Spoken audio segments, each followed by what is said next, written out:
أعوذ بالله من الشيطان الرجيم. بسم الله الرحمن الرحيم. فاعلم أنه لا إله إلا الله واستغفر لذنبك وللمؤمنين والمؤمنات والله يعلم متقلبكم ومثواكم. پس بدان که معبودی جز الله نیست و برای گناه خود و مردان و زنان با ایمان استغفار کن و خداوند محل حرکت و قرارگاه شما را می‌داند. سلام علیکم برادران و خواهران مسلمان. ما تصمیم گرفتیم با کمک و یاردم پروردگار مهربان کتابی را درسی بکنیم به نام کتابی عقیده برای طفل مسلمان.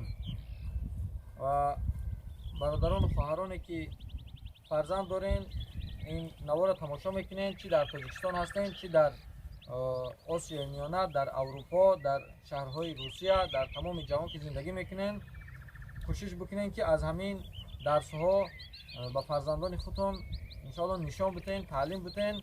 ما کوشش میکنیم که هر هفته یک درس برای طفل مسلمان انشاءالله که همین درس بآموزیم.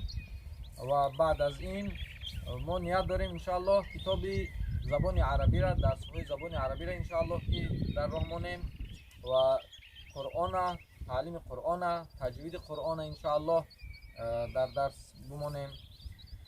و هر چقدر که میتونین همین درس ها را با یار و دوستاتون، با خویش تبارا، با رفیقان نزدیکاتون انشاءالله برسونین، چه به طریق یوتیوب و کانال ها و گروه های یوتیوبی باشد، چی در فیسبوک باشد، چی در اینستاگرام و در واتساپ و وایبر و ایمو، در هر کانال و گروه ها که میتونین انشاءالله که پهن بکنین تا که مسئولیت خود کمی باشد هم ادا کرده بتونین. و رسول اکرم صلی الله علیه وسلم گفتن که وقتی که فرزند آدم از دنیا میگذره همه عملهاش قطع میشه مگر 3 عمل از او باقی میمونه. یکمش این که صدقه جاریه، مثلا یک کپرو که میسازه، یا که یک چاه میکنه آب میراره، یا که یک مسجد بنا میکنه، یا که یک درخت میشنونه که مردم از میوه او استفاده میبرن میخورن و در سایه او مینشینن. دویمش این که علمی که مردم از اون علم فایده بگیرن. سومش فرزند صالحی که برای پدر و مادر در حق پدر و مادر بعد از گذشتنشان دعای خیر بکنه که اللهم اغفر لی و لوالدی، ای بار اله، ای پروردگارو مغفرت کن من رو، گناههای من رو ببخش و گناههای پدر و مادر من رو ببخش. انشاءالله کوشش بکنیم که از همین درس ها عقب نمونیم، فرزندای خود به قدر استطاعت انشاءالله که بفهمونین و هر سوال هایی که دایر به همین درس ها باشه انشاءالله که کوشش بکنیم در زیر همین نوارها در کامنتار یادا نوشته بکنیم. انشاءالله ما به قدر استطاعت خود کوشش میکنیم که بفهمونیم. باقی در امان الله همه ما و شما را حفظ کنه. السلام علیکم و رحمت الله و برکاته. بسم الله الرحمن الرحیم. سوال یکم از کتاب عقیده برای طفل مسلمان. من ربک، من ربک، رب تو کیست؟ یعنی پروردگار تو کیست؟ جواب ربی الله، رب من الله است، پروردگار من الله است. سوال دوم. ما دینک، ما دینک، دینی تو چیست؟ دینی تو کدام است؟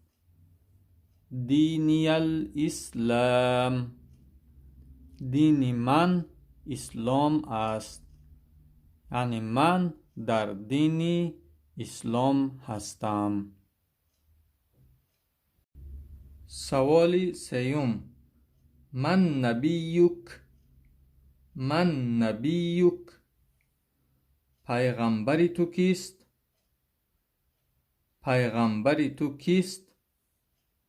نبی محمد ابن عبدالله ابن عبد المطلب صلی الله علیه و سلم. نبی من محمد پسر عبدالله پسر عبدالمطلب صلی الله علیه و سلم. پیغمبر من محمد است پسر عبدالله پسر عبدالمطلب صلی الله علیه و سلم. یعنی پیغمبر من محمد صلی الله علیه و سلم است.